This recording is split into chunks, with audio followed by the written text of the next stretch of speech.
Hello po, kamusta po kayo? Ako po si Fen sa aming Bakuran Vlogs. I-update ko po kayo ulit dito sa mga bulaklak ng aking mga orchids dito sa harapan ng aming bahay. Pero bago po tayo magsimula, sa mga bago pa lang po dito sa aking YouTube channel, paki-like, comment, and subscribe po. At huwag niyo pong kakalimutan na i-click ang notification bell para po ma-notify po kayo kapag meron po tayong bagong upload.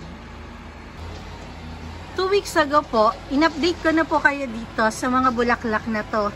Noon sabi ko, itong kulay red na mukara ay huling pagpapakita ko na sa inyo noon, 2 weeks ago. Akala ko nga po kasi malalanta na yung mga bulaklak na to. Ito po ay bumuka mula noong first week ng December. Ngayon po ay March 11 na, meron pa rin na bulaklak, hindi pa rin po nalalanta. Gusto ko lang po kasing i-update ulit kayo dito kasi meron po ulit na panibagong bulaklak na isi-share po ako sa inyo. Noong huling sinyer ko po ito sa inyo, yung kulay red na to, noong pinakita ko sa inyo yung kambal na bulaklak ng aking Cattleya Golf Green. Ngayon po, meron naman po ulit na bago na ipakikita sa inyo. Yan, ang unang-unang ipakikita ko sa inyo na bago, itong Dendrobium orchids na to, na full bloom na. Ayan, ito pinakita ko sa inyo noon, spike pa lang o mga buds pa lang yung nandito. Ngayon po, full bloom na. Ayan o, ang ganda at ang linis ng mga bulaklak niya. Ayan o, puting-puti. Tapos yung kulay violet na parang may pagka-stripe dito sa gawin na to. Ayan o. Matagal na yan, bali kikis lang po yan na kinapit ko dito sa MacArthur tree. At tapos, update ko na rin po kayo dito sa Mokara orchids na pinakita ko rin sa inyo. Yung pasulpot pa lang na spike noon. Ngayon po, yung spike na to, makikitaan na natin ng mga buds. Ayan o, malaki na. Ayan. Abangan po ulit natin yung pagbuka ng mga buds ng bulaklak nitong Mokara orchids na nakakapit dito sa aking DIY driftwood. Balik po tayo ulit dito. Kaya po isa pang gusto kong ipakita sa inyo ay merong isang napakagandang bulaklak na bumuka. At yung pinakita ko rin sa inyo na buds pa lang siya na lumalabas nung nag-update ako sa inyo dito 2 weeks ago. Ito pa rin po yung kulay white na malalaki yung petals na pabilog. Ayan o, maganda pa rin, kaya lang may mga dumi-dumi na. Tapos yan, ito na lang yung natira kasi may nalaglag na dahon nitong MacArthur tree, naputol to. At ito nga po palang bulaklak na to, itong si Betty Rose TG Blue, napakabango. Nung naputol po dito yung isang mahaba na bulaklak, inamoyan ko po, nun ko lang talaga inamoyan. Halos lahat ng bulaklak po dito inaamoy ko, tinitingnan ko kung may amoy. Ito po pala ay napakabango. Nun ko lang nalaman nung naputol. Ang amoy po niya ay parang amoy sampagita. Yun po yung amoy niya. Pero hindi mo siya maaamoy na kagaya ng sampagita na dumaan ka, maamoy mo siya. Ito po hanggang hindi mo itinatabi yung ilong mo dito, hindi nyo po talaga siya maaamoy. Yan na lang yung natitira. Sana magkaroon pa ulit ng panibagong spike kasi hindi ko na-enjoy yung amoy niya. At yung mga oncidium ko dito, ito yung mga dancing ladies, merong 3 spike, kaya lang ang tagal talaga nito bago magkaroon ng bulaklak. Mag-spike muna siya ng ubod ng haba. Ayan o, napakahaba, 3 to. Tapos tsaka pa lang siya magsa-side spike. Ayan o, tsaka pa lang magbibigay po ng mga buds para maging bulaklak. Ayan, sana maraming ibigay dahil marami ko nakikita na mga side spike. Ito po yung malalaking dahon ng dancing ladies. Hindi po to yung ordinary na unang pinakita ko sa inyo na doon nakasabit. Ito po yung hybrid na dancing ladies. Malalaki rin yung bulaklak niya, unlike po doon sa mga native. Yan, 3 spike yung aabangan natin. Pero nagbulaklak na po to dati sa akin under my care. Ayan, kasabay ito na binili ko nitong strap leaf banda na ngayon ay excited po ako na ipakita sa inyo. Pero bago po yan, ipakikita ko muna sa inyo yung isa pa na bulaklak dito. Na galing lang din po ito sa hinarvest ko na spike na kikis dito sa isa sa mga mother plant ng aking mga dendrobium orchids na inaalagaan. Yan, malaki na po to. Dahil matagal ko na po na ikinapit ito at medyo malaki na yung kikis na to nung kinapit ko. Nung last na bulaklak to, walang bumuka talaga at tinuka ng mga ibon yung lahat ng buds niya. Hindi ko pa tinatanggal itong spike na to at para maipakita ko sa inyo. Tapos ngayon, eto, sa awa ng Diyos, walang kumain ngayon ng mga ibon. Ayan po yung bulaklak niya. Ang ganda, oh. Tapos, itong mga kasunod na buds, hindi ko alam kung bakit nalalanta. Siguro, dahil po sa init. Ayan, tapos, buti yung mga kasunod. Ayan, mga buhay naman at hindi naman natuyo. Yun lang po dito, parang 5 buds yung nasayang, natuyo. Ayan o, ang ganda nila. Yan, eto. Excited na ako na ipakita sa inyo yung pinakita ko sa inyo na update noon. Ayan, ito po ay strap leaf banda. 2 years na po ito sa akin. Binigay po ito ng Sir Bernie sa akin birthday ko. Bale, pakikita ko po sa inyo dito sa screen yung picture nung binili ko po ito. Yan, sa Golden Bloom ko po ito binili. Itong strap leaf banda na to. Yan, malaki na.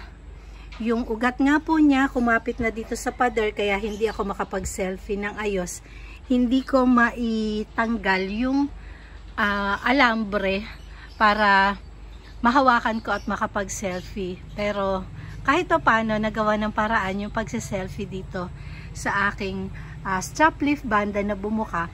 Ang ID nga po pala nito ay Sopan Pink. Ito po ay strap leaf banda ng ID ay Sopan Pink. Yan, makikita nyo ang ganda ng bulaklak at saka ang lalaki. Ayan o, full bloom na po to. Napapakita ko na po ito sa aking Facebook. 2 beses ko nang pinakikita. Pero dito sa YouTube ay ngayon ko pa lang po pinakita sa inyo yung pagbuka ng bulaklak niya. Bali po, first time tong namulaklak under my care. Binigyan na po niya ako ng 10 bulaklak. Yung side na to, 5. Yung side dito sa kabila, 5 din.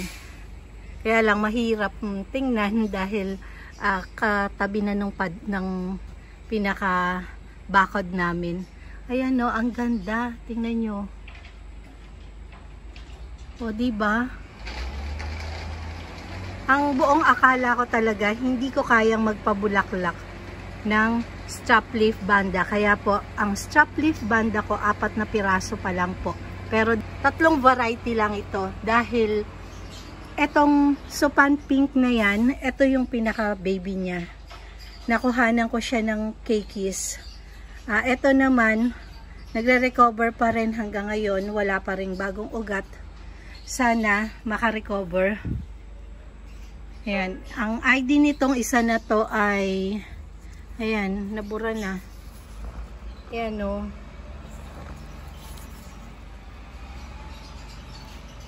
Leopard. Suksuman. Ayan, Leopard Suksuman. Yan yung ID niyan. Parang kulay brown na may pagka-yellow yung kulay ng bulaklak. Napamulaklak ko na rin po yan under my care. Yan. Sa mga magtatanong kung anong fertilizer yung gamit ko po dito, Ito po ay ini-sprayan ko ng fertilizer na 20-20-20. Yun po yung balanced fertilizer na ini-spray ko sa kanila weekly. Sa dahon at saka sa mga ugat. At yung pagdidilig naman po, dinidiligan ko po ito sa umaga lang. Dahil hindi naman po ito full sun, nalililiman po to ng puno ng mangga dito. Ayan o. Kahit po nalililiman ng puno ng mangga, itong strap leaf banda na to, meron pa rin silang natatanggap na araw. Dahil yung mga sikat ng araw na tumatagos doon sa mga dahon, at yun yung natitikman ng strap leaf banda na to. At yung iba naman po sinasabi kapag nasa ilalim ng puno, nakakakuha daw po ng fungus yung mga strap leaf banda. Kaya ang binibigay po nila na pag-aalaga dito, yung mga may shade net pero naka full sun. Yun po yung ginagawa ng iba. Pero sa akin po dito, nandito lang po siya sa ilalim ng puno ng mangga at saka ng MacArthur tree. May isa pa po ako na isi-share sa inyo na Dendrobium orchids na may bulaklak. Ito po siya oh. Ito po si Borana Yellow na merong purple doon sa gitna ng petals niya. Ito po yung isa sa mga matagal na aking orchids na inaalagaan. Ito po ay kinain din ng mga suso. Tapos, nung mga lumiit na yung cane at nasaktan nga, ikinapit ko po dito sa buhay na puno ng MacArthur tree. Tapos, tingnan nyo, medyo hindi na maganda yung kulay niya kasi nga po magti 3 weeks na po itong nakabuka. Tapos, meron ng dumi yung ibang mga petals niya. Bago ko po tapusin yung aking video ay may pakikita po ako sa inyo na isa pang bulaklak dito na nakakapit din sa puno ng MacArthur tree. Ito po ay isang Vanda lamellata. Ito po yung binili ko sa mga ita doon sa palengke ng Malolos. Yan, ito po. Nagtataka ko tuwing magdidilig ako ng umaga. Napakabango po dito. Sa tagal ko na nag-aalaga nitong Vanda lamellata na to, hindi ko naamoy yung bulaklak nito. Talagang as in hindi po talaga. Tingnan nyo, kaliliit oh. Pero sa umaga po talaga, nasa tuwing nagdidilig ako, ang akala ko po, ang umaamoy lang dito, yung bulaklak nitong MacArthur tree kasi mabango din yan. Pero po, nakita ko wala nang bulaklak dahil bunga na yung nandito, hindi na bulaklak. Kaya po nagtataka ko kung saan nanggagaling yung amoy na napakabango. Kasing amoy po siya nung binili ko na ringko o yung foxtail. Talagang sobra bango. Kahit na malayo po naamoy ko habang nagdidilig nga ako. Naamoy ko tong bulaklak na to. Pero ngayon po hapon na mga 5 o'clock, wala na siyang amoy. Pero sa umaga po talaga, iba yung amoy niya. At meron din dito na isang seed pod. Tingnan nyo yung Vanda lamellata na to. Sa ibang farm po, kahit ganito lang kaliliit yung bulaklak nila, na galing po Thailand, talagang mahal din yung ganitong klase ng Vanda. Ito po yung mga Vanda na native na nanggagaling sa mga forest na kinukuha ng mga ita. Ayan, tapos binebenta nila sa mga palengke. Kaya minsan naabutan ko, napakarami nilang dala. Bumili ako. Bale, isang puno na malaki, 20 pesos. Minsan, 3 puno yan na ganito kalalaki. Nasa 50 pesos lang nila binibili. Pero sa farm po, nasa 600 din ang isa niyan, pero malaki na. Pero kung tatanungin nyo sa akin kung ilang taon na to, matagal na po to. Slow grower talaga yung mga orchids. Kaya po, siguro yung babayaran mo na mahal doon sa farm, yung laki na, hindi yung native. Kasi yun daw galing ng Thailand. Kaya mahal na. Pero ito po talaga siguro mga nasa 6 na taon na nandito. Kasi ginagawa pa lang yung bahay namin dito. Nasa kubo pa lang kami nakatira. Nandito na tong mga Vanda Lameliata na yan. Pero tingnan nyo, ganyan pa rin, no? Nabili ko yan dito. Ito pa lang yung tinataas niya, ilang taon na. I-end ko na po itong aking video. Maraming salamat po sa walang sawang sumusuporta at walang sawang nanonood ng aking mga video. Sa mga subscribers, sa mga silent viewers, sa mga kaibigan ko sa YT na walang sawang sumusuporta sa aking mga video. Sa mga napadaan lang po, maraming salamat po.